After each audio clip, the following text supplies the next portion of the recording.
जे प्रतिनिधी आहेत कमीत कमी मूल्य संस्कार विभागात गर्भसंस्कार, शिशुसंस्कार, बालसंस्कार, विवाह प्रबोधन यातले जरी सेवेकरी इथे उपस्थित पाहिजे की पुढे त्यांना आपल्या तालुक्यावर प्रशिक्षण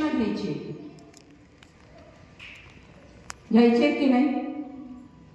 आता मला एकदम प्रामाणिकपणे उत्तर द्यायचं समोर महाराज बघा, जे मनात वाटेल ते हो तर हो, नाही तर नाही.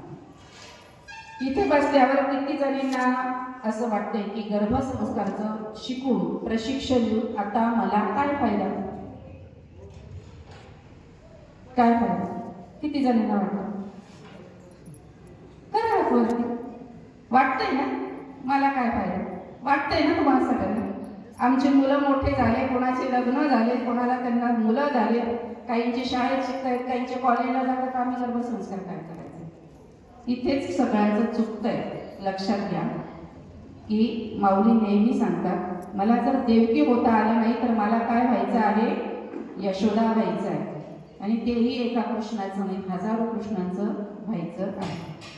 जर भविष्यात आपला भारत देश हा वृद्धाश्रम रहित आपल्याला जर करायचा असेल तर उठून मोर्चे काढून जाऊन त्या वृद्धाश्रमांना आपण कुलूप लावून चालणार आहे का?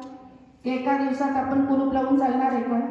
जे विचार ज्या डोक्यात जन्माला येतात त्या विचारांवर कुलूप घालणं गरजेचं आहे.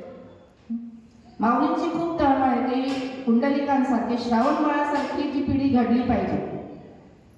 प्रत्येक घरातलं बालक आणि माझ्या हा देशाची पूर्ण जी युवा पिढी आहे ती कशी असली पाहिजे, निर्व्यसनी असली पाहिजे, संयमी असली पाहिजे, पाहिजे की नाही?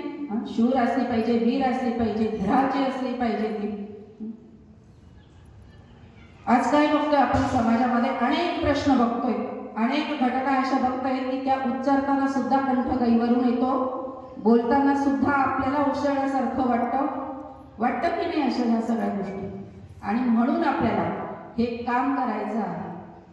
हे जे गर्भसंस्कार, संस्कार संस्कार संस्कार, काही झालं की गर्भसंस्कार, काही झालं की शिशुसंस्कार, काही झालं की बालसंस्कार, संस्कार. काय आहे हे संस्कार? कुठे मिळतं हे संस्कार? बाजारात विकत मिळता का? पोत्याने भरायचे, पाहिजे तेव्हा मनात आले, मुलांनी मागणी केली, 2 दिले, 4 दिले, उन्हाळ्याचं वाळवण, उन्हाळ्याचं धान्य, असं काय आहेत का संस्कार? संस्कार म्हणजे काय आपण पहिले समजून घेतलं पाहिजे. सगळ्या ज्या गोष्टी आहेत आपल्या, जे सगळं जे काही चांगलं आहे ते देणं. पण संस्कार म्हटलं की अध्यात्म एवढंच आपल्या लक्षात येतं. म्हणजे स्तोत्र आलं पाहिजे, मंत्र आलं पाहिजे, अमुक आलं पाहिजे, तमुक आलं पाहिजे. पण संस्काराचं खरं पाहायला गेलं तर एखाद्या गोष्टीला योग्य रूप देणे म्हणजे संस्कार. मग योग्य रूप द्यायचं आहे. त्या बाळामध्ये, त्या व्यक्तीमध्ये सगळे गुण असले पाहिजे. ते शांत, धीर, संयमी, आज्ञापालन, प्रेम करणारं, सगळ्यांना धरणारं, सगळ्या स्तोत्र मंत्र सगळ्या गोष्टी आल्या पाहिजे. पण चुकून प्रत्यक्ष अप्रत्यक्ष काही गोष्टींचा दोष असेल, विकृती असेल, विकार असतील तर ते काढून पण निर्मळ बनवण्याची संपूर्ण प्रक्रिया म्हणजे संस्कार. लक्षात घ्या, प्रत्येक नाण्याला 2 बाजू असतात की नाही? काही प्रत्यक्ष, काही अप्रत्यक्ष पण असतात. ते सगळं निर्मळ करण्याची प्रक्रिया, मग ते सजीव असो की निर्जीव. दगड घेतला एखादा, नको असलेला भाग काढा, सुबक मूर्ती तयार होते की नाही? मग हे जे संस्कार आहे हे माऊली नेहमी म्हणतात की ह्या देशाची जर संस्कृती कोणी टिकून ठेवली असेल तर ही माता भगिनीने टिकून ठेवलेली आहे. जिच्या हाती पाळण्याची दोरी ती जगाचा उद्धार करेल. बरोबर की नाही? स्त्री हे उंबऱ्यावरची पंक्ती आहे, घराच्या आत पण घराच्या बाहेर पण प्रकाश देणारी आहे. स्त्री ही निर्माती आहे, माता आहे, माता नाही निर्माता आहे. एवढे सगळं आपल्याकडे असताना सुद्धा आपण अज्ञान आहोत. आपल्यालाच माहीत नाहीये की माझ्याकडे काय शक्ती. चला आपण आता गर्भसंस्कारकडे वळूया. नाहीतर ताई आल्या, आम्ही गर्भसंस्कार घेण्यासाठी आलो होतो पण ताई त्या विषयावर बोलल्याच नाही, असं नको व्हायला. लक्षात घ्या, आता आपल्याला गर्भसंस्कारकडे वळायचं आहे. परत एकदा आलं की गर्भसंस्कार म्हटलं की मोस्ट ऑफ म्हणजे खूप जणांना हाच एक हेतू लक्षात येतो किंवा हाच एक दृष्टिकोन आहे बघण्याचा. आपण असं म्हणू शकतो की तो एक धार्मिक विधी आहे. पण इथेच चुकतं, हा एक धार्मिक विधी नसून हे एक विज्ञान आहे, हे एक शास्त्र आहे, हे आपण सगळ्यांनी लक्षात घेतलं पाहिजे. बरोबर. आता हे गर्भसंस्कार का करायचं हे जोपर्यंत कळत नाही तोपर्यंत कसं करायचं याला काहीही महत्त्व नाही. बरोबर की. मग आता हे का करायचं? आता मी मगाशी सांगितलं, बऱ्याच जणी म्हणतील आम्हाला मुलं झाली नातवंड झाली आम्ही का करायचं? तर लक्षात घ्या की हे आम्हाला जे गुरुपीठाकडनं महाराज माऊलींकडनं आपल्याला जे शिदोरी आहे ज्ञानाची ती आपल्याला वाटायची, हे आपलं ग्राम अभियान आहे. आपल्याला एक सशक्त पिढीवर काम करायचं आहे. लक्षात घ्या.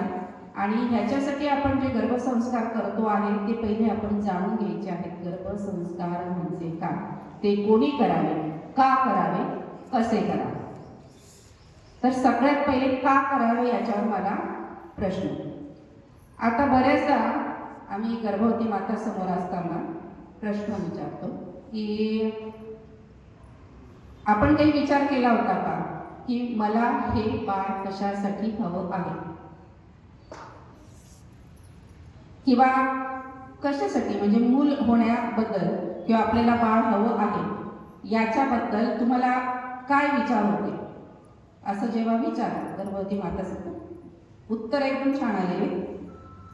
तुमच्याकडनं अपेक्षित आहे का असावं, का वाटतं, किंवा आपला काय उद्देश होता, बोला काय असेल, काय होता. अजिबात लाजायचं नाही. सगळ्यात पहिले कुटुंब व्यवस्था अबाधित राखणे असं एक उत्तर आलं. तर खूप अगदी विचार करून उत्तर दिलं होतं. दुसरं उत्तर होतं की लग्न झालं, मूल होणं ही नैसर्गिक प्रक्रिया आहे.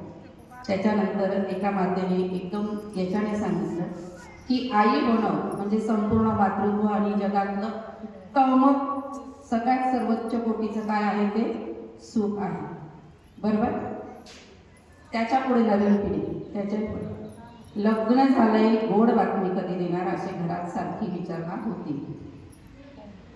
किंवा लग्न होऊन बरेच दिवस झाले, कधी घरच्यांच्या अपेक्षा खूप वाढल्या आहेत, खूप टेन्शन आहे आणि त्यामुळे आम्ही विचार केला की आता होऊ द्यायला पाहिजे.